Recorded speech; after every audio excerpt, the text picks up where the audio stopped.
Hey you guys, so in this video I'm gonna rebuild a Weber 32 DIR carb. This specific one is a model 71. If I'm not mistaken, they were on Alpha Suds and on old Renaults and stuff, but a brilliant carb, nothing wrong with it. It's got an electric idling jet, idle shut-off jet, which is quite advanced for its time. So I'm going to rebuild it. I'm going to jet it for a guy to put on a 1400. I think these will work fantastic on standard 1200s and 1400 A14s. In actually any 1200, 1300, 1400, even a 1500 engine, these carbs will work brilliant. I'll show you a couple of things about the carb, then I'll strip it and rebuild it. So there's the carb. At first glance you can see the top of the carb looks different to the normal 32, 36 and 38 and that.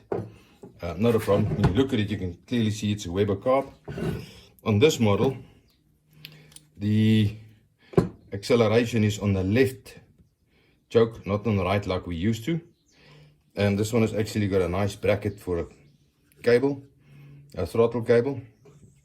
This one has got a manual choke. The manual choke still works. The choke has got a small fast idle position there.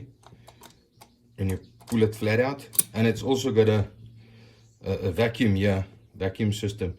So when the choke is fully pulled and you rev it up, it'll pull it open slightly. It's got the electric idling jet, and the rest is pretty much the same as the normal 32, 36 Weber. I'll open it up quickly and we'll see the insides of it.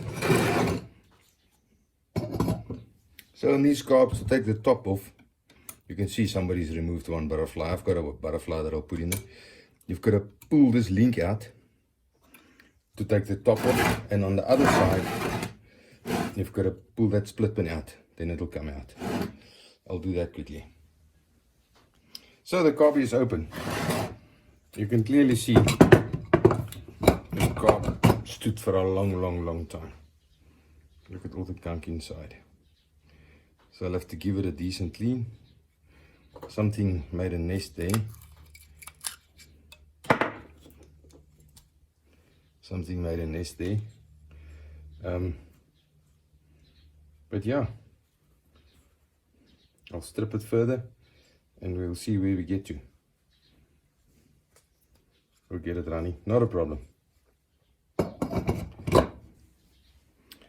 The accelerator pump's not the same as the normal 32, 36. But if you don't have one, you can make a 32, 36 one work here. If I pull this open, you can see there's still a lot of moisture inside there from whatever. I don't know what. Probably water. The air jets are the same as the 32, 36 and the 38s, so that's not a problem. And same with the main jets. You can see in this main jet, this one has been taken out many times. Don't know why. They probably had a problem with the carb or something. But we'll get that sorted. I'm going to take off the accelerator pump. Diaphragm, I'll have to replace that. And I'm also going to remove this choke to see what that diaphragm looks like over there. On these carbs, the idle jet sits at the end of this solenoid, anti-dieseling solenoid. There it is. So they're not the same as the normal 32, 36, but it's not a problem. I just hope this is still okay. Don't know if this is still available, but it should be fine. Here's the dieseling, anti-dieseling solenoid. Take this off quickly. You see, this is what kills the carbies. Took the accelerator pump off, full of water. See there? You can see there as well. That's full of water. And look at the water on my stand. And that's what kills these carbs. Anyway, I'll check it out, see what it does.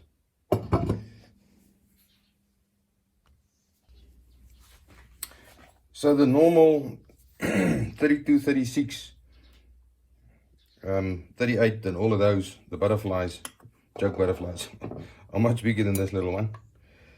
So I'll have to, I've got loads of spare ones. I'll have to take that one out and shape it and grind it, cut it and grind it and make it fit. But this carb is so complete, I really want to make the choke work again. The carby will be worth so much more.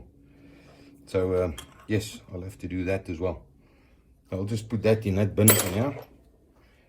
Remember, whenever you strip a carb, have a bin where you put everything in.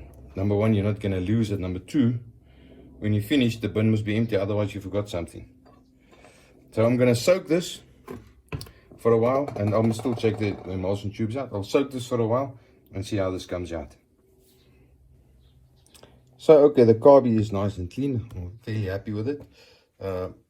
Usually when I first test the carb, I put fuel in the bowl and see if the accelerator pump works. That'll tell me if everything's blocked. On this one I didn't do it because there was a lot of junk in there, and you could end up pushing some of that junk through, and then you just got more troubles. So I've cleaned the screws. There's the spring, there's the mechanism, new diaphragm. I'm going to whack all of that in quickly. Put the jet in, the nozzle, and then see if the accelerator pump works. Hopefully it does, otherwise I'll have to pull the pin. But yeah, I'm going to do that quickly. Give me a sec. So this is the little non-return. It goes on top of the, in the top part of the carb. That holds the spray pump nozzle. I'm just getting in front of the camera. That. It holds that, and that's your spray nozzle. So there's a simple way of testing it. Make sure it works, make sure it's not stuck. You just do this.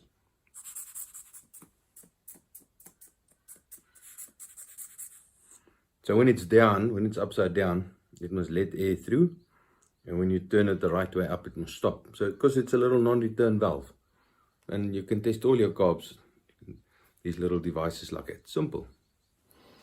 So we're ready to test the pump mechanism. Remember, there's diaphragm in there. There's a non-return in there and a non-return up here. Both must work for that to pump the fuel through. So let's put a bit of fuel in there. And with any luck it'll work.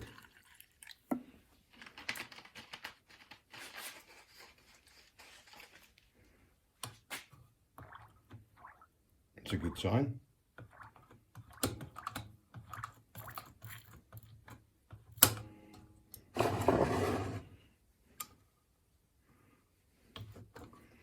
I don't know if you guys can see.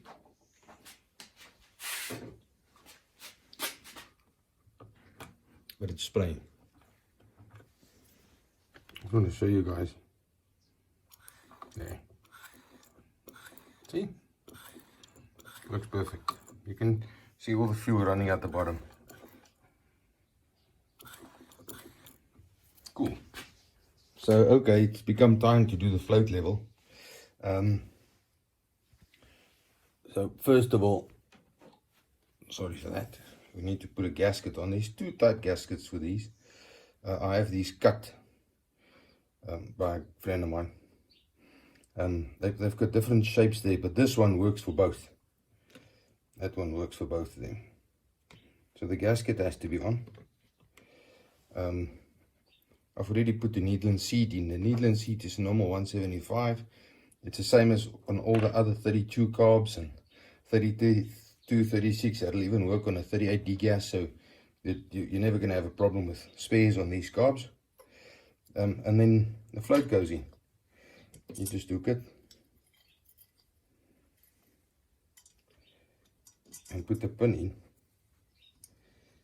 and then see me shaking there. I'm not going to show you that, but then there has to be a 7mm gap underneath. I'm going to put all of this in, get my 7mm drill bit, and I'll show you the rest.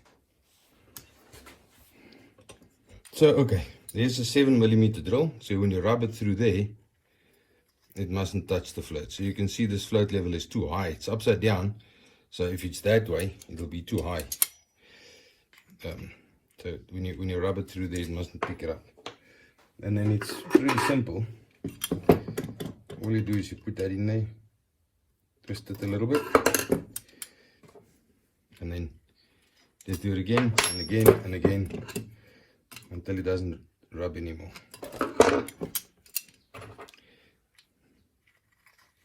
Nearly there.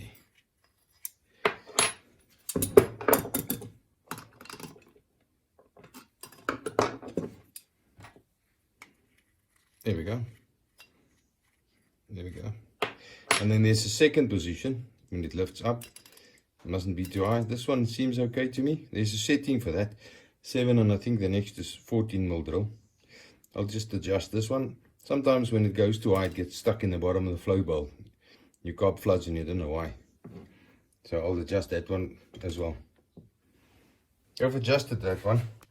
You do it several times. I'm not going to do it again and again on the video. It becomes boring.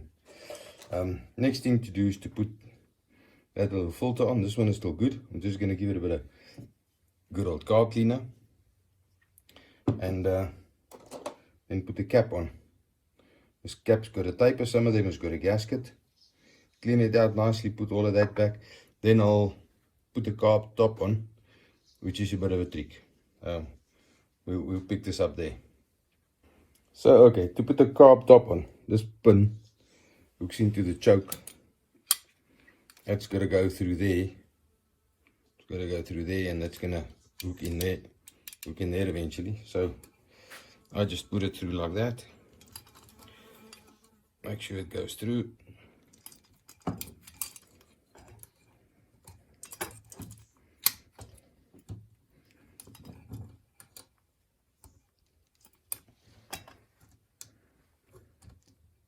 It's not the easiest thing in the world, I'll tell you that. But there we go. It's through. It's the wrong way around, which is fine. But it's through. Let's turn that pin the other way around. And then, yes, then we've got to get the other side through. Those are just little dust seals. I'm going to take this out anyway. Because I want to make another butterfly for there. I've got this one from the 32-36 that I'll cut smaller. I'm going to do that quickly. I'm not going to show that on video, because it's not usually something that you do. But once that's back and in, we'll pick it up again. So just to show you guys, there's the one from the 32-36.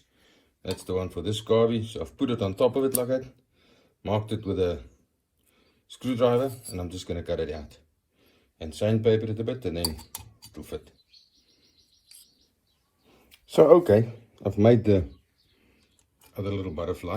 It's in. I think it's different color, but I think it works fine. One of the reasons I did this, now the carb is back to original. So anybody that's got a, I believe they came on a Volvo as well, the B14 Volvo, Renault, Alfa Suit, any one of them can buy this carb, and you'll have a 100% original carb. Or you can put it on a 1300 Escort or a 1400 Nissan, 812 Nissan. It'll work perfect. Jetting, I put the standard factory jetting in there. I believe it'll work fine. I'll test it on my vehicle. We now have to do a couple of more things. It's got this vacuum choke bit over here that we've got to put back. And a few other bits and pieces. I haven't put the carb top, screwed it on yet, because I might need to lift it to get this in, but we'll get to that in a sec. So to put this link in, just put it in from the bottom, goes through, it hooks in there, and then it gets that little washer on the other side and that little split pin. I'm going to struggle to get that in quickly, then we'll put in the rest of these bits. So give me a second. So there's the little pin in place. Now this is going to go in. That goes over there, and it hooks in on that pin over there. I just want to put a bit of grease on it, and then I'll put it in. It's got an O-ring over there that goes in there. On with the 2 screws, then your vacuum bit is on. I just want to put a small bit of grease on there, and I'll put this back together. I'll just hand tighten that. That's in. It works like that. So once the choke is pulled, and you accelerate and the vacuum changes, it'll actually open it a little bit. It's quite a cool system. So I'll tighten these two screws, put that circlip with a little washer on, and we can put the idle jet back and the idle mixture screw, and see what else we need to do on the carby, and test run it, of course. So the last thing to do is to put back the idle jet, just like any normal other 32, 36 or 30 whatever carb. It's got an idle jet, and they come in different sizes. This is a 45. The only difference is the housing for it. It's got this little solenoid on, and in a normal position that pin pushes forward, that needle pushes, see it's spring loaded, pushes forward and it closes the hole, so you get no fuel through for idling. So and they do that as an anti-dieseling device. So when you shut off the ignition, that pin closes and you can't, your engine won't continue running, you know, like they sometimes do. So that's all this is. So it just goes in there. I'm going to replace the O-ring, obviously. It just goes in there, and then you take the wire from your ignition and you just put it on there.